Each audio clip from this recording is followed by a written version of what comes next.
gargantuan sets. I learned early on nobody quite understood what scope, what scale of the movie we were talking.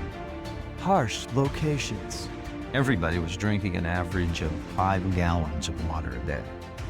Otherworldly creatures. There was moments we felt a bit like we were somewhere else. And ambitious special effects sequences. I was so scared that I don't think I heard what anybody said was the vision of the movie. Roland Emmerich's Stargate took audiences to a planet far beyond the end of our own galaxy. But to create this world at a time when special effects were still new, its talented designers would have to take risks, be daring, and try things they would have never thought possible.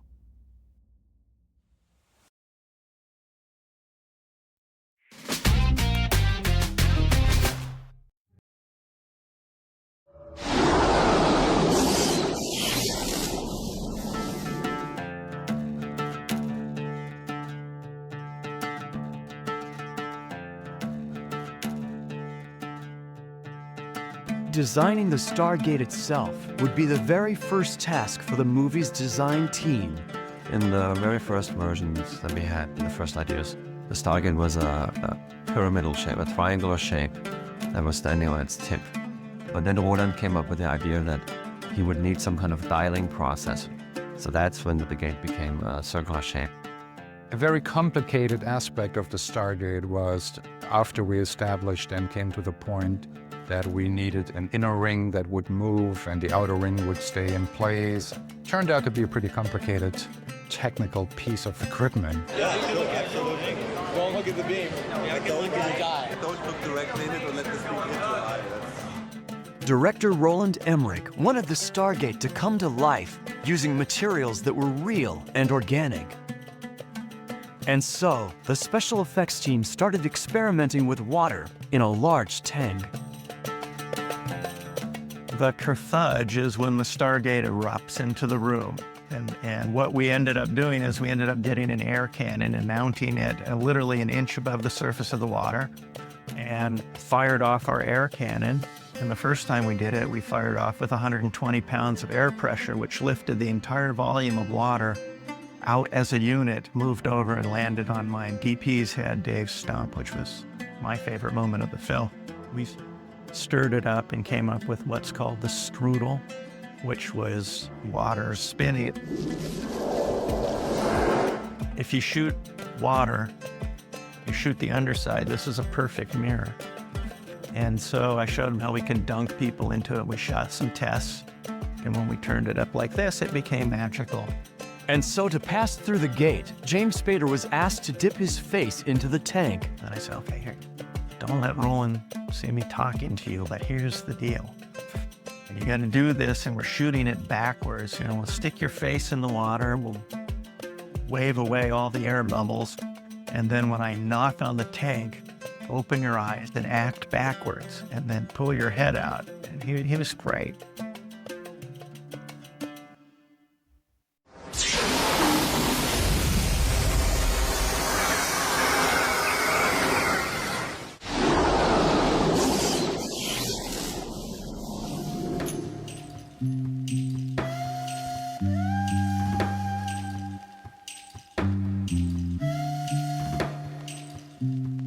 The sand dunes of Yuma, Arizona provided the perfect location for the planet Abydos. But shooting in Yuma had to take place during the scorching summer months to avoid the crowded dune buggy season. Everybody was drinking an average of 5 gallons of water a day and never going to the bathroom. It was sweat. You would drink water and sweat it out. I asked somebody, I said, geez, it's pretty warm today. He said, yeah, it's 126. In all honesty, it was very, very tough on the crew because they were hauling equipment around those dunes, and they were hauling them long distances and stuff. Sand everywhere. On equipment, in equipment. Transportation is a virtual impossibility. The sand dunes needed to appear totally pristine for shooting, but just one take could cover a dune with footprints. You know, we had innumerable problems of getting rid of footprints, and we tried everything that you can think of. We had Ritter fans out there to blow the sand smooth. Well, that didn't work, so we brought in jet airplane engines on the backs of trucks. That didn't work. We brought in helicopters and had them hover, and that didn't work. And so, a team of 30 sand sweepers were enlisted to sweep away the footprints after each shot. And the same guys would strap giant water jugs on their back, and they'd wander around filling you up because people were dropping like flies. And these guys, like, they saved our lives out there.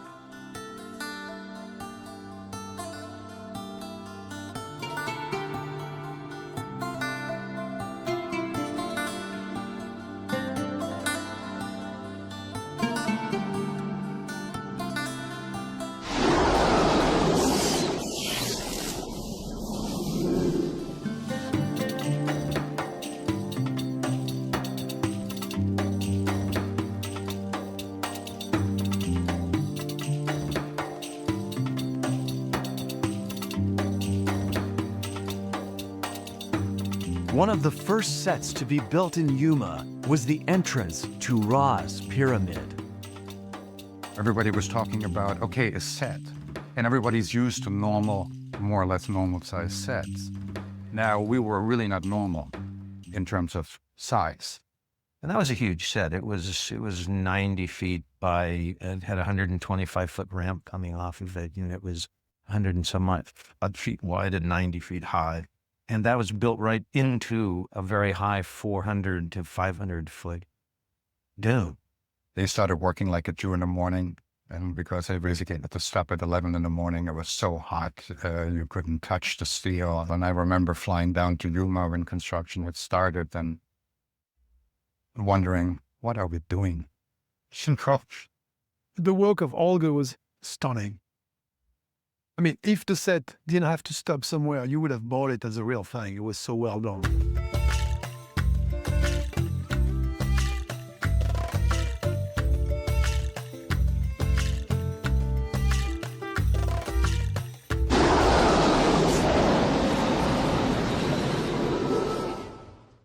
It wasn't just the actors who would have to contend with the harsh desert heat. Abydos would have its animal inhabitants as well. The mass stage concept came, of course, from the script, Roland's idea. He wanted some kind of very big, airy creature. He had to look docile, not aggressive, very much like a cow or something like this. But we felt like big, airy creature would be cooler to look at. The mastage costume was built on a large plastic frame that rested on a Shire horse's back. The most challenging thing for me in the movie was dressing the horse every day. Because I was part of the team, about 5 of us, we had a big truck with a crane to just bring down onto the horse the suits. The horse were wearing those pants, like with hair on. And you know, after a while, the horse sweats, and they sweat a lot in the desert. And those suits were becoming really, really tough to handle. The horses were unable to gallop across the dunes in their massive costumes, so a miniature mastage costume was made for a dog. And instead of an actor, the dog would drag a puppet. This is one of the puppets that was actually used for the dragging sequence with the dog. So every limb is loose. It's quite heavy, so when you interact with the sand, there's impact on the sand. That was a little hard for the dog to drag this thing, and that's actually the same one you see going over your head on that shot where you see the massive jumping and this thing landing, crashing. That's not James Spader, that's this.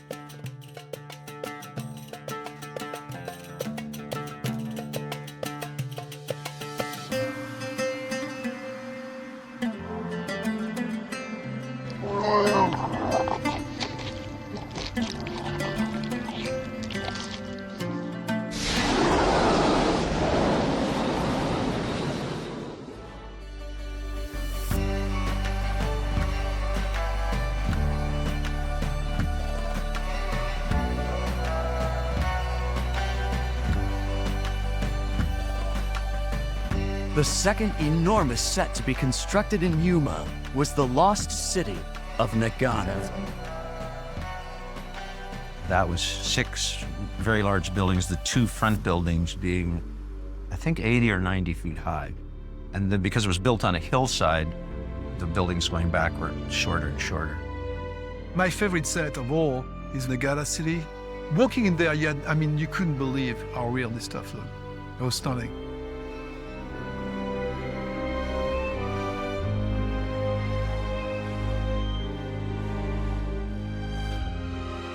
There was moments where you felt a bit like you were somewhere else.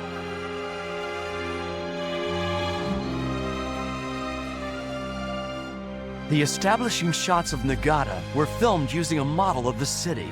So the building of the city of Nagada was a bunch of little miniatures photographed in the real light in the real desert, multiplied out. After the movie came out, we got, a lot of phone calls from people going, "Where's that city? Because we want to shoot there." The miniatures were also used to shoot the sandstorm, which was done with a special kind of dusty clay called Fuller's Earth. It just made a whole heck of a lot more sense to take our models and set them up and then blow Fuller's Earth at it and see what we get. Because in a worst case scenario, if it's no good, I can enhance it a lot easier than create it from scratch.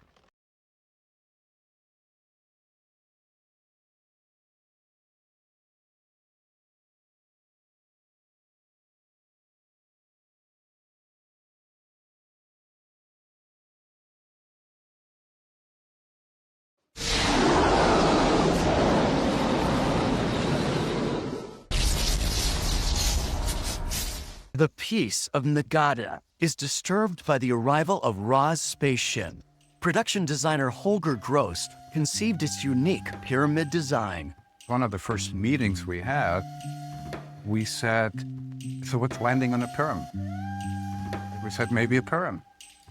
So, and based upon that loose kind of a spin, I went home and started scribbling around shapes and so on. And the spacecraft itself became a pyramid. But when the crew attempted to shoot the ship landing on the pyramid, they ran into problems. We had a lot of problems with the mechanics of this spaceship because we're working in Fuller's Earth, and Fuller's Earth is little tiny, horrible, nasty dirt. It gets into everything and it stops everything from moving. So at a certain point, this thing became a CGI thing. And I said to Roland, I could just shoot me this and I will do everything in between. And they went, "Oh yeah, it better look good or you're in big trouble." After it's landed, the sun's rising and there's 3 moons and everything looks great. And then suddenly the thing starts sliding open and panels come down and it intercuts with oddly enough, another miniature set from the interior where you see light starting to open, which was a brilliant miniature. I've never seen one as good as that.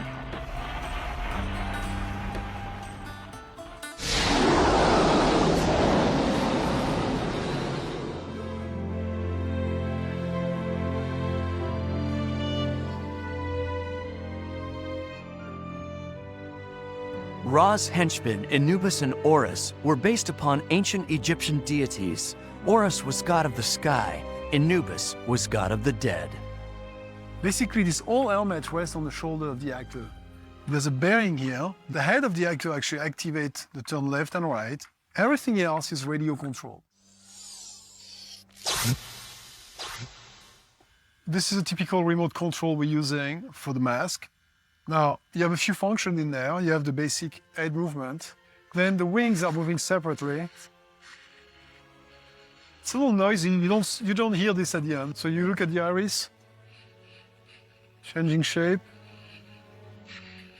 Works at the same time, and this works. This basically, the ears are like a way to create reaction on those guys. You don't see their face, there's no expression. If the guy turns around and then, they're catching some noise. Action on mask.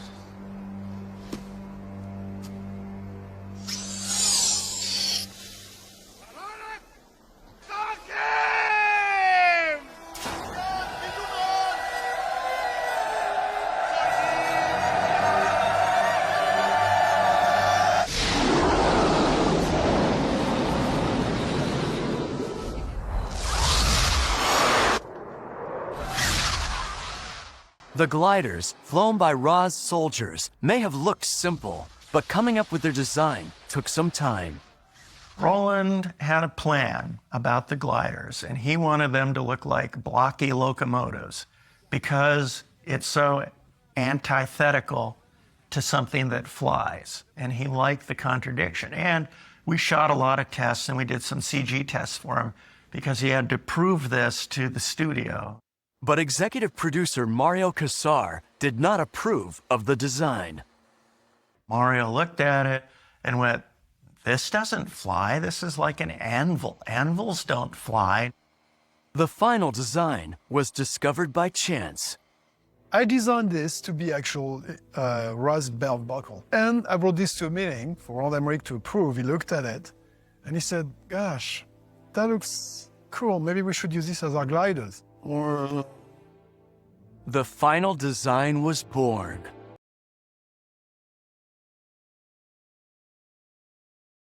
We used gliders that were, I think, a little over 3 feet in wingspan. It was pretty exciting stuff to see, especially when they flew out of control and crashed.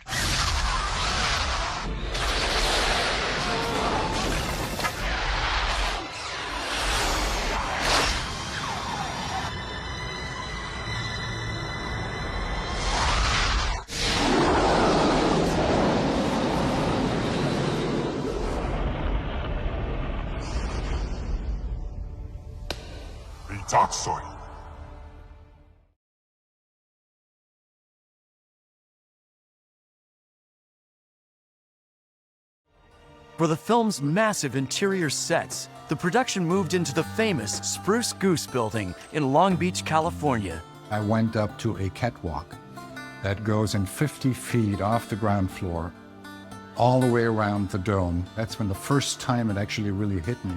Holy macaroni, this is all black stuff. And when you saw these huge columns, like, you know, the columns standing in Ra's throne room, it was pretty impressive. It was quite impressive.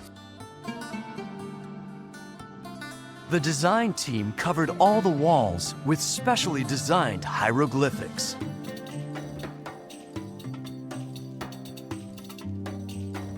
The set for Ra's throne room had delicate floors, so cast and crew wore special booties to protect it from scratches.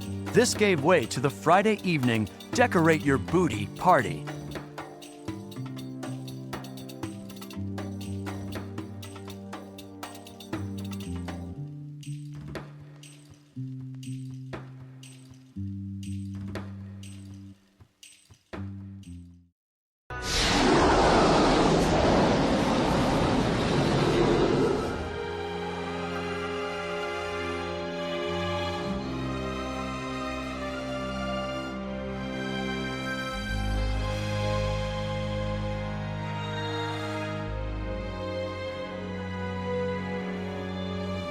When it came to designing Ra's magnificent mask, Patrick Tatopoulos again turned to Egyptian history for inspiration. The king called Amenhotep was having physical problems and deformation on his face. And this feature was astonishing to me.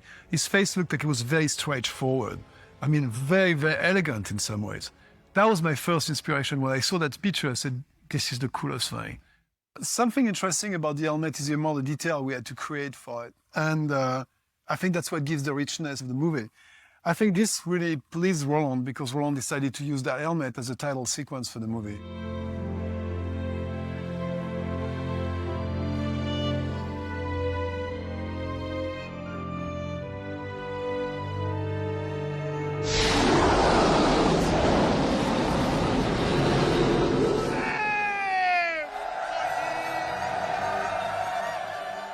The final battle sequence would require the 1,200 extras dressed in heavy robes to charge over the dunes in the harsh Arizona heat.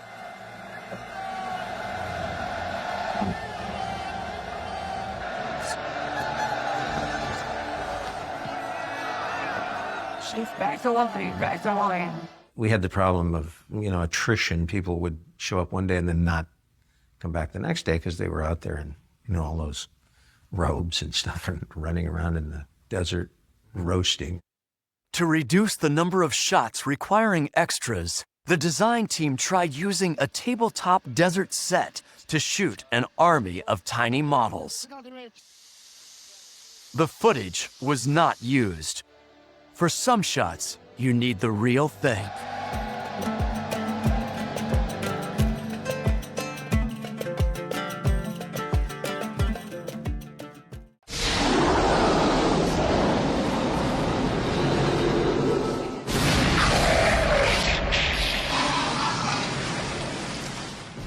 In an early cut of the film's finale, Ra's spaceship explodes, but Ra himself is not seen. We tested the movie, and the audience didn't feel very satisfied. And the bottom line is people wanted to see Ra suffer.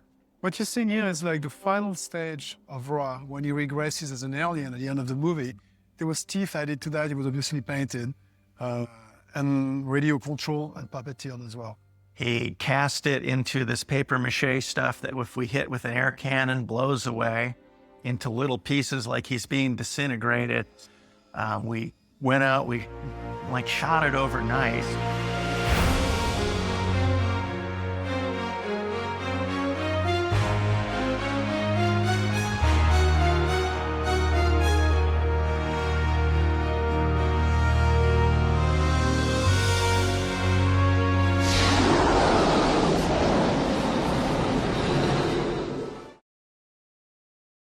Stargate will be remembered by audiences as a magnificent sci-fi epic.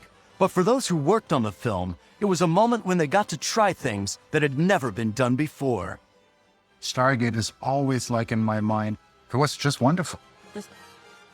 And there was a respect, and when there's respect, everybody tries to work together. Holger Gross is an unsung, genius hero of this movie. He and Patrick Topoulos and Kit West did phenomenal things for no money and in no time, and they were ever creative. And Roland, of course, gets all the credit because without Roland, we'd all be sitting around going, so what do you want to do?